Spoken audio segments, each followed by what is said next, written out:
Hello, guys. How you doing today? This is Jamil King, and look here. I want to talk to you briefly about four economical quadrants. And the reason I want to talk to you about this is in Genesis, it tells us that God's will for our life is to be prosperous. God wants us to be fruitful. He wants us to be productive, and He wants us to rule and reign in life and take dominion. This is a really important message for you. I believe that many of you that are living today, you want to experience God's best for your life. God wants us to realize the power of economics. When we think about economics, a lot of times people think about money, but really that's not what economics means. Economics really is the ability to make right decisions within your ecosystem. It means every decision that you make, whether it's marriage, a financial decision, a decision to move to another state or another country, decisions about insurance, decisions about just any sector of life. Having children is a huge decision. This is very important. When you understand the power of good decision making and wisdom, you need to have a good foundation of economics. And so I'm going to talk about the four economical quadrants that exist. God wants us to be blessed. I really believe that God wants us to have more streams of income. We need to have multiple streams of income to compensate for inflation. Inflation rate almost every year is increasing. And I believe now we're at 3%. The 3% rate is where inflation is now, maybe a little bit more than that. But we're going to teach today. We're going to have a simple teaching on four economical systems or four economical quadrants. When I say quadrants, I'm just speaking about different categories. Now, let me name the four economical quadrants first, and then I will expound on each quadrant. And remember, God wants to bless you in each category as it relates to Him blessing your life. And God will do those things when we do our part. Now, number one, the first economical quadrant or category is being an employee. Number two, the next quadrant is being self-employed. Number three, the next quadrant is being an investor or investing. And the fourth quadrant or category would be being a business leader owner. I call it business leader owner quadrant. So remember, the four quadrants are what? Number one, employership or an employee. Number two, self-employed. And number three, investor. And number four, a business leader owner. Now, remember, we just talked about four different quadrants. I actually just clarified what the four categories are. And the reason why I'm categorizing these categories is the way your mind works is everyone functions within the realm of four categories as it relates to economics. I want to repeat that again. Everyone functions within the four categories, meaning when I say function, that means that your state of understanding, your mind, your consciousness, and how you think is filtered through the framework of these four categories. So let's talk about the employee quadrant. We understand that when you're an employee, that simply means that you go and you work for someone. And when you go and work for someone, someone has goals, someone has a dream, and someone has a vision that they want you to help them facilitate that dream and that vision. It's a blessing to be able to have a job in this particular market, because we know during the pandemic, there's been over 20.5 million jobs that have been lost. And so if you have a job, it is a blessing. And let me say this, as I go through all of these quadrants, all four quadrants are a blessing. Don't look at them as a curse. Don't look at it as from a negative perspective, because when we talk about these four quadrants, the greatest revelation that you can have about these four quadrants is to bring a self-awareness. That's what I want to do today, is to make you self-aware of what quadrant you're in. God is going to shift you and maybe move you around. God may want you to begin to see some different things as it relates to your life. And this will help you with the decision-making process. So remember, an employee is a person that chooses to work at a job or work for someone. And the reason this is a blessing is because now at this particular job that you have, the goal for you being at this job is to learn the knowledge that they give you. Isn't it amazing? Any job that you have, you're going to develop a skill set and you're going to develop knowledge based on what type of work that you do. Now, some people work for companies that they don't like. Some people work for companies that they really don't want to be there at that particular time. But remember, you have to have a positive mentality. In any situation you're in, give thanks to God. Be thankful that you're in this situation, because when you shift your mindset to positivity, It's amazing what God can begin to do. Even if you're going to exit the job in the future, remember, you're there for a purpose, you're there for a reason. And a lot of times, if you leverage the knowledge and you leverage the relationships in that job,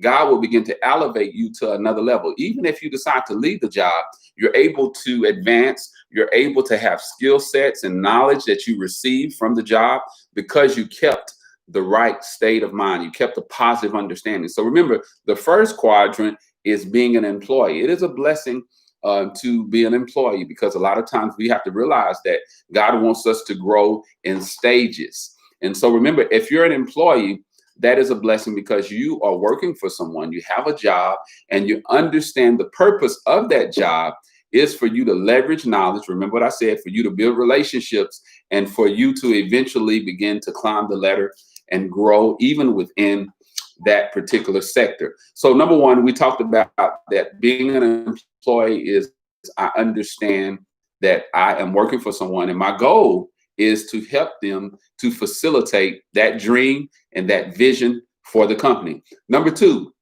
being self-employed is the next quadrant. And when you're self-employed, that just simply means that you work for yourself. Now, when you work for yourself, one of the benefits is that you are able to leverage your time. You're able to be in control of your time, and you're able to manage your time much better because you don't have to punch in on the clock. Now, let me say this right now. During this pandemic right now, it has been a blessing for a lot of people that are employees, because now we do not have to embrace the traditional system of going into work. A lot of people are working from home, so this gives them an advantage to have more than one job. I mean, if you're working from home, I know a couple of people right now in the mortgage industry that work from home, and they're making $100,000 to $150,000 a year on a computer. So this gives you the time as an employee to look for other things, to be able to look for other streams of income. So remember, you have to shift your understanding now in this day and time. It's a blessing. God can bless you in all four quadrants. He can bless you in all categories. I want you to see that today. So I wanted to say that about the employee. Remember, that's the first category that our minds function in. We function a lot of times within the realm of being an employee and working for someone. But remember, the second quadrant is being self-employed. And self-employed just simply means that you're the owner of your time and you decide what type of business that you're going to enter into. Number three, the investment quadrant. Now, when we talk about investing, a lot of times the first thing people think about is investing in stocks, investing in mutual funds, investing in CDs, and that's options. Those are options that we all have. Mainly, you see people that are in the employee sector invest in stocks, invest in mutual funds, invest in 401ks, invest in 403bs, which their company provides those things. And I think that's wonderful. Make sure you get with your financial advisor and make sure you have a good financial manager that manages that for you. And usually the company has someone that you can contact through the 1-800 customer service. But we're talking now about the investment quadrant. Now, investing, from my perspective, I think what's powerful is investing is when you invest, number one, your time and your energy and your education into what you're going to do. I don't see investing as just investing money, but I think the most important investment that you can ever make is invest in your ability to educate yourself. That's number one, because remember, your experience will never go beyond your education. So the number one thing about investing is I'm going to educate myself and I'm going to expose myself to options before I make a decision. I always remember that. When you invest in your education, then your experience, whether you're investing in the stock market, whether you're investing in yourself, whether you're investing in an idea, when you educate yourself and you're patient, guess what? You're going to be much more fruitful. So when you hear the word investing, don't just think about stocks. Don't just think about mutual funds. Don't limit yourself. Think about your ability to educate yourself first. Because remember, when you educate yourself, then your experience has much more energy, much more a purpose. I mean, education allows me to be able to work with much more. And that's why investing is important. Investing, your yield of return as it relates to investment is attached to your education. So when I hear the word invest, I can go invest in a person. I can go invest in a person that has knowledge and I can hire that person. There's many different ways to invest. Remember that you can invest in an idea. You can invest in being creative. Remember, those people that invested in Uber. Wasn't that an awesome investment? So when you're looking at investing, you can invest in a church, you can invest in people, you can invest. A lot of times when we think about investing, we rob ourselves from our ability to be creative because we limit it to stocks, CDs, money markets, 401ks, and mutual funds. And so remember, investing does mean that, but it's much more. Investing will only help you to the degree that you educate yourself. Now, the fourth quadrant is the quadrant of being a business owner or being a business leader. Now, this is a very important quadrant that many people evolve and graduate to. And I call the graduation of consciousness. When you enter into a quadrant where you're a business owner or leader, what this means is now you have a different state of mind. You're not really trying to make money for yourself. You're endeavoring to become a beneficial existence outside of yourself. And now you're recognizing that there's people in the universe that's much smarter than you.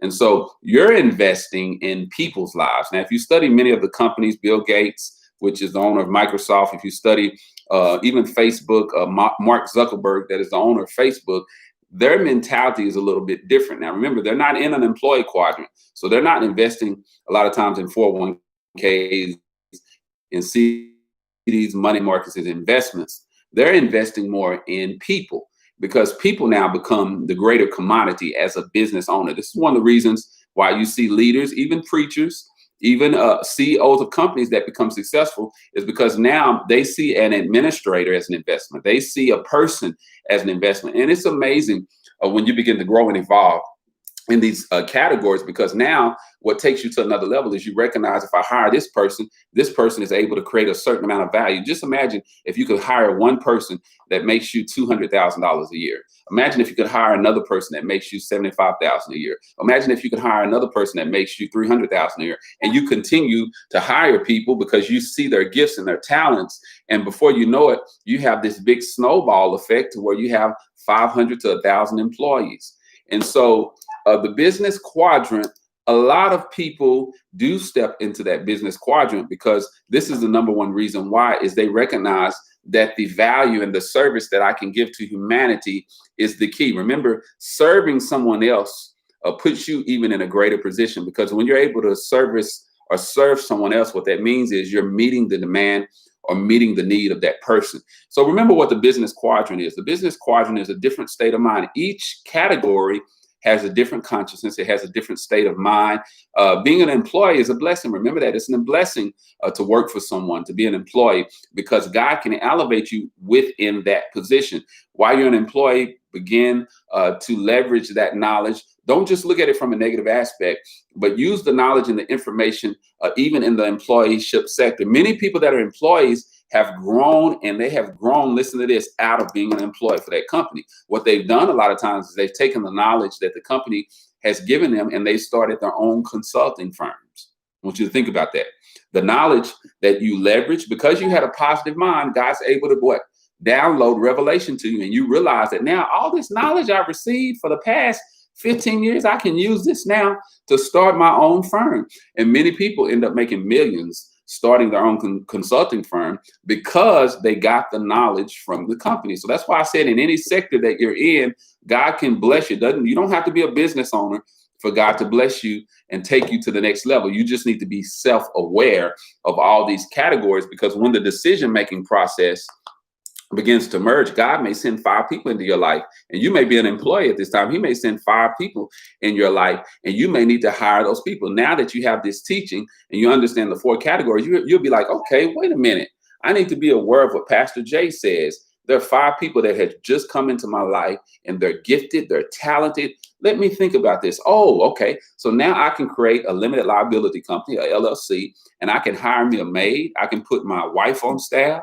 I can hire this other person to do my graphics for me. And see, before you know it, you end up starting a business, and now you're in the business owner quadrant because you shifted. You shifted your mind, not only for working for somebody, but now you've shifted your mind into the importance of hiring people and creating value for them and seeing people's potential. Now, one of the benefits about these 4 quadrants, I live in all 4 categories. I still work for someone. It's a benefit to be able to have a job and to work for someone, because you're learning, you're leveraging your time, you're building relationships, and it doesn't take anything away from my time at all. I have a wonderful relationship with my employer, and it's a blessing. I'm also self-employed.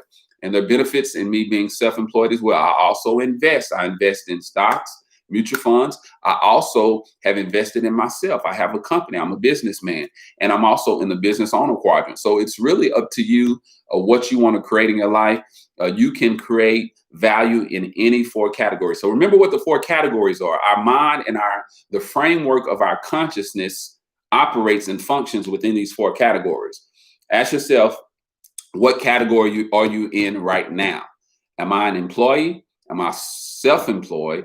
Am I an investor, or am I a business owner? Now, remember one thing about the investor. The investor also learns to invest in himself, but he also learns to teach his money how to work for him. That's another different thing that we do. That's why I said investing is an important quadrant, but you want to educate yourself before you make investments. One of the greatest investments that you can ever make is, number one, investing in your ability to educate yourself, because everybody's experience is different, and you have to expose yourself to options so you can make better informed decisions. So remember what we talked about today, the four economical categories, or the four economical quadrants that exist within our marketplace. And this helps us to be able to filter our framework of thought, our framework of consciousness into the earth as we make good decisions. I hope you guys share this video.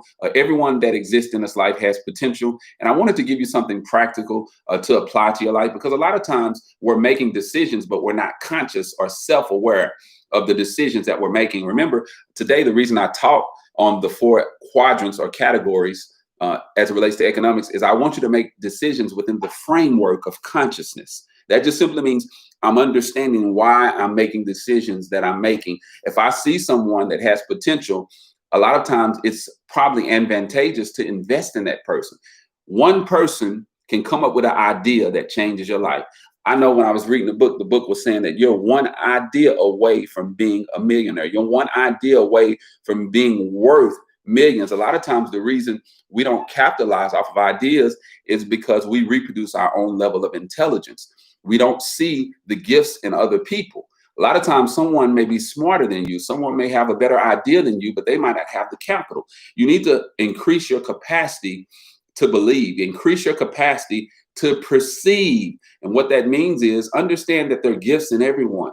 So now I can expand my consciousness. I can expand my capacity to search for individuals, and not only even search for people, but just exist and live. And as you're living and existing, as long as you're woke, a lot of times God will begin to show you these things, and it will blow your mind. Now, remember, this is Pastor Jay. I'm with Christian Outreach Center, and I'm talking today about the four quadrants of economics. And remember, economics is not just making money. Economics is not just money, but it's the ability to educate yourself about life and life's decisions. Hope you guys enjoyed this video. Share it with those that you feel that are open-minded and those that want to evolve as it relates to their economical status. I love you guys. Y'all be blessed.